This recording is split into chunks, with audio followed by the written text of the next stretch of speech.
Hello दोस्तों, एक बार फिर से आपका स्वागत है मेरे यूट्यूब चैनल लाइव देश विदेश में। आप सभी को इंडियन रिपब्लिक डे की बहुत बहुत शुभकामनाएं। आज का ये ब्लॉग भी काफ़ी इंटरेस्टिंग होने जा रहा है। मैं ऑफिस से टाइम निकाल के जाऊंगा कैमडन, जहाँ पे भीमराव अंबेडकर जी, जिनको संविधान निर्माता के नाम से जाना जाता है, उनका निवास रहा है वहाँ पे। जिस टाइम पे वो लंदन में अपनी हायर स्टडीज़ कर रहे थे, हम लोग थोड़ी देर के लिए हमने टीवी ऑन किया, जैसा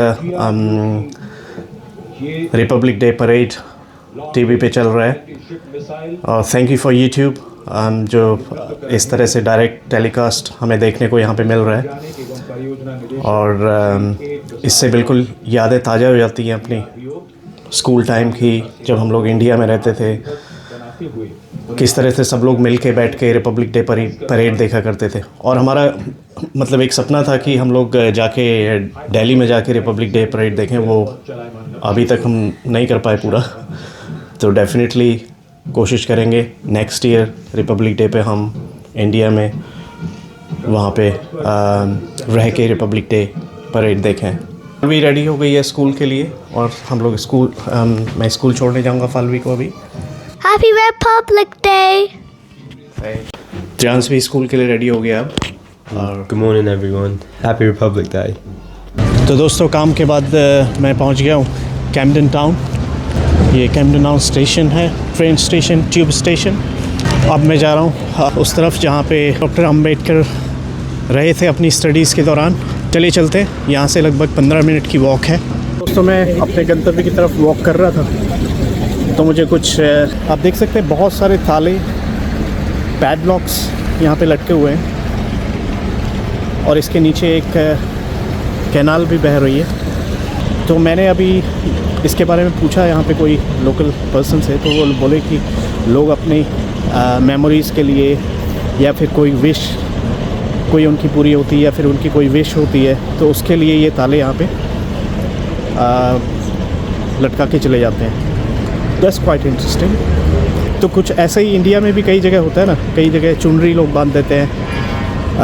कई जगह हमारे जैसे उत्तराखंड में एक टेंपल है, एक मंदिर है गोलू देवता का, जहाँ पे लोग लेटर लिख के इस तरह से लटका देते हैं। तो प्लीज़ कमेंट्स में बताइए आप लोगों ने भी कुछ इस तरह का कहीं पे देखा है तो। हेलो दोस्तों, एक और छोटा सा स्टॉल ऑरेंज जूस का, जो ये भी मुझे इंडिया की याद दिलाता है। फ्रेश जूस यहाँ पे बनता है, फ्रेश ऑरेंज जूस। ये ऑरेंज जूस रखे हुए हैं, और ये जूसेस बना के यहाँ पे बॉटल्स में करके दे रहे हैं।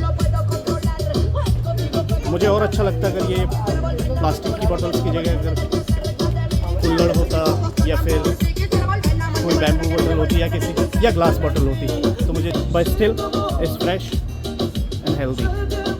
तो दोस्तों, यही वो मोहल्ला है चाक फार्म के पास में कैमडन में, जहाँ डॉक्टर अंबेडकर रहते थे। ये किंग हेनरीज रोड। तो मैं यहाँ पहुँच चुका हूँ। ये है डॉक्टर भीमराव रामजी अंबेडकर, जहाँ पे रुके थे। ही लिव्ड हियर फ्रॉम 1921 to 1922। चलिए चलते हैं अंदर।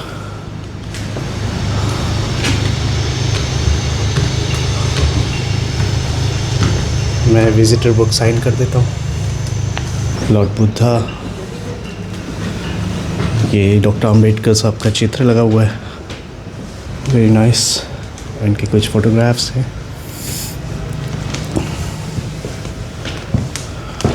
पुरानी फ़ोटोग्राफ्स। और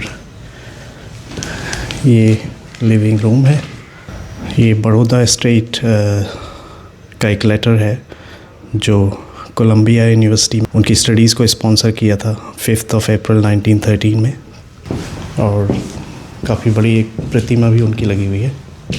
चलिए हम उनको नमन करते हैं, याद करते हैं आज गणतंत्र दिवस के मौके पे उनके योगदान को, जो भारत के संविधान को संवैधानिक स्वरूप देने के लिए उनका रहा।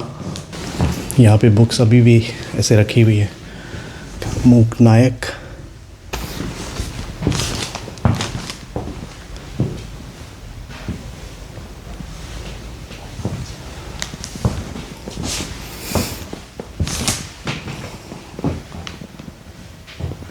ये उनके कुछ लेटर्स हैं जो जनरल पब्लिक के लिए इंफॉर्मेशन के लिए रखे हुए हैं टेबल पे।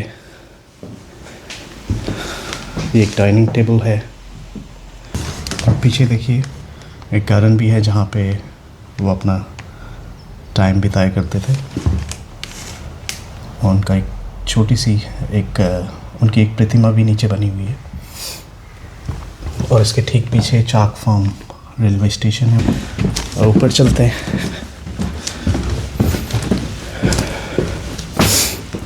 ये डॉक्टर अंबेडकर जी का बेडरूम है। ये इनका शयन कक्ष है, उनकी स्टडी टेबल और उनके ग्लासेस, उनके चश्मे, पेन जो वो इस्तेमाल करते थे और कुछ किताबें उनकी रखी हुई हैं। तो ये याद दिलाती हैं उस समय की जब वो यहाँ पे रहते हुए अपनी स्टडीज़ कर रहे थे। और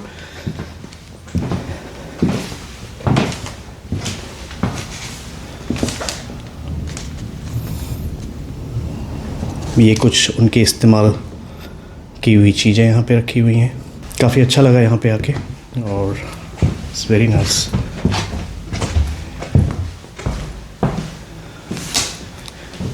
ये भी कुछ जानकारियाँ पिक्चर्स के थ्रू यहाँ पे रखी हुई हैं।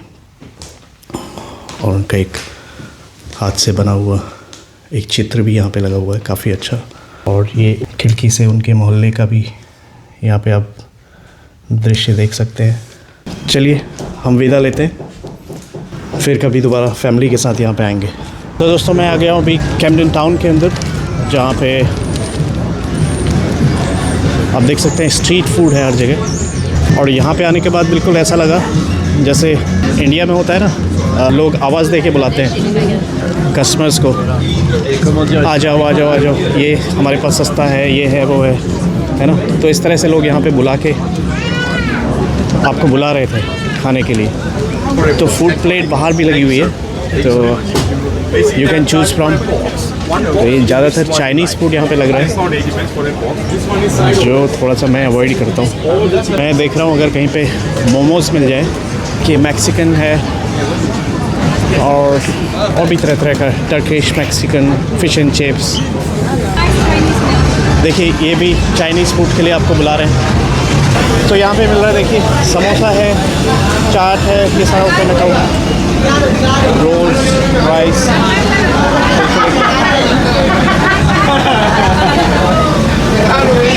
इंडिया में जैसे दाल भी है, सांभर है। How are you? Vegan, all vegan, या vegan Thai food. So which one should I try, please? Could you please tell me which one should I try? You like spicy or no spicy? Non-spicy. You got everything a little bit in one portion. So that's too much for me. Can I have a small portion of something? Yeah, you can small portion of anything. So that one got mixed platter. Yeah, and it's the pad thai tofu, the fried rice tofu. If you like curry, we have the katsu curry with rice. So that got this mixed platter got all vegetables in there. Yeah, it's there bean sprout, carrot, everything, and on the top dumpling, spring roll, tofu. You can choose the rice noodles and the rice noodles. Okay, so I want to have a small portion of it. Yeah, How much it will be? it's basically 14 pound with the 10 pound for you. Oh, that's good. I want to try it here. तो दोस्तों ये आ गया vegetable platter. तो ये 10 pound का है। 10 pound means लगभग Indian rupees में कन्वर्ट करेंगे तो ये 1200 का है। तो इसमें कुछ फ्राइड मोमोज़ हैं, फ्राइड स्प्रिंग रोल्स हैं, फ्राइड वेजिटेबल राइस है। इसकी अच्छी बात ये लगी कि ये प्लेट जो है पेपर की है, प्लेट प्लास्टिक नहीं है और फोक भी इनका वुड का बना हुआ है। तो ये मुझे अच्छा लगा, इसीलिए मैंने ऑर्डर कर लिया, बिकॉज आई अवॉइड प्लास्टिक। चलिए इसे टेस्ट करते हैं।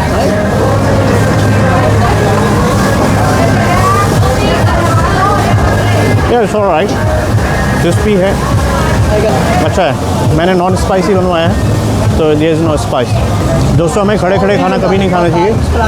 मैं 1 या 2 स्पून खा के यहाँ पे टेस्ट करके देख रहा हूँ, then I will take it somewhere to sit and then eat. आप लोगों को भी अवॉइड करना चाहिए, खड़े खड़े खाना मत खाइए, खड़े खड़े पानी भी मत पीजिए।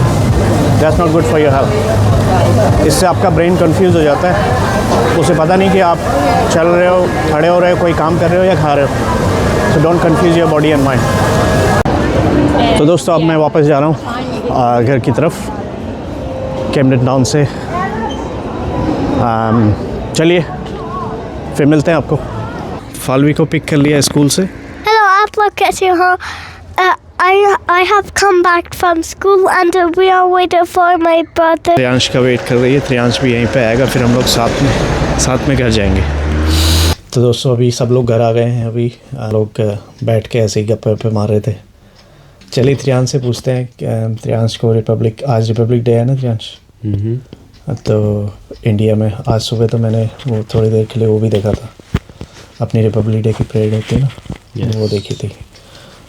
तो और दिन में मैं वहाँ गया था डॉक्टर अंबेडकर, जिन लोगों ने कॉन्स्टिट्यूशन ऑफ इंडिया को लिखने में उनका काफ़ी कंट्रीब्यूशन है, अच्छा कंट्रीब्यूशन रहा है। तो जहाँ वो रहते थे मैं वहाँ गया था आज कैम्पडेन टाउन में। तो बड़ा अच्छा लगा वहाँ पे। उसके भी मैंने कुछ व्लॉग बनाए, वीडियो बनाए वहाँ पे पोस्ट के लिए। तो तुझे कुछ पता है इंडियन रिपब्लिक के बारे में, कैसा क्या है रिपब्लिक डे इंडिया का? मुझे बेसिक चीज़ें पता है। साइन हुआ था वो 1950 में शायद, अगस्त मतलब जनवरी 26 1950, और वो इंडियन कॉन्स्टिट्यूशन डिक्लेयर हुआ था उस दिन एंड पुट इनटू प्लेस, तब हुआ था 1950 में। और रिपब्लिक है क्या चीज़, मतलब रिपब्लिक और डेमोक्रेसी में कोई डिफरेंस है क्या? रिपब्लिक में लोग करते हैं लॉज लागू, माइनॉरिटी की भी वो वॉइस होती है, पर डेमोक्रेसी में फुली मेजॉरिटी की वॉइस होती है। जैसे मेजॉरिटी बोलेगी वैसा ही होगा, पर रिपब्लिक में छोटी छोटी जगहों की भी आवाज़ें सुनाई देती हैं। जैसे अगर कोई स्टेट है तो उस स्टेट का लॉ डिफरेंट हो सकता है दूसरे स्टेट से। जैसे यूएसए में कोई स्टेट होते हैं जहाँ गन इलीगल है और कोई स्टेट्स जहाँ गन इलीगल है। तो ऐसे ही इंडिया में भी होगा कुछ स्टेट्स में, मतलब अपने अपने शायद होना चाहिए, पर वो डिफरेंट टाइप की रिपब्लिक्स भी हो सकती हैं। ओके। इंडिया में ऐसा होता है? इंडिया में कुछ स्टेट्स कोई डिफरेंट लॉ अपने स्टेट के अकॉर्डिंग वो लोग ले आते हैं, लेकिन बाकी स्टेट्स में वो लॉ नहीं होता है, या फिर आने वाला होता है या फिर नहीं आने वाला होता है। यूके में हर जगह सेम होते हैं लॉज, तो यूके रिपब्लिक नहीं है। यूके रिपब्लिक नहीं है? फुली रिपब्लिक नहीं है, क्योंकि यहाँ हर पूरे कंट्री का लॉ सेम होता है, स्टेट्स के अलग अलग नहीं होता है। चलिए ठीक है, अब देखते हैं ममता और फालवी क्या कर रहे हैं। फालवी देख रही है TV. Live Day 3 days. What are you watching? Live Day 3 days. देखिए इसने चला के रखा है मेरा चैनल। तो दोस्तों मैं हो गया रेडी। फालवी भी मेरे ब्लॉग की फैन है। You like my vlogs? हाँ। How was your day? अच्छा। स्कूल में बच्चों ने क्या बोला तेरे बालों के लिए? Did your teacher say something? Teacher liked it? मैं cutted my hairs. I cutted my hairs. Okay. Your friends, what your friends said about your hairs? It didn't look good. क्या बोला, अच्छे नहीं लग रहे हैं? हाँ। अच्छे तो लग रहे हैं। हाँ। तुझे अच्छे लगने चाहिए ना, और हाँ। किसी को लगे चाहे ना लगे। ममता फालवी को खाना बना के दे रही है और बाकी सब लोग थके हुए हैं आज काम से। हेलो गाइस, आप सभी को गणतंत्र दिवस की हार्दिक शुभकामनाएं। आज मेरा गणतंत्र दिवस तो बड़ा अच्छा रहा। मैं वहाँ गया था कैम्पडेन में। हमारा तो यहाँ क्या गणतंत्र क्या स्वतंत्रता दिवस, सब एक ही है। यहाँ पे तो काम करते रहो। और फिर मैंने थोड़ी देर परेड भी देखी थी सुबह आज। अच्छा, वो अपलोडेड है, हम लोग यूट्यूब में कभी भी देख सकते हैं। हाँ वो तो हम हर साल ही देखते हैं। ये तो आप लोगों को कैसा लगा आज का ब्लॉग, प्लीज़ कमेंट्स में बताइए। और मिलते हैं कल फिर से एक नए व्लॉग में। और तब तक के लिए bye bye. Don't forget to like and subscribe.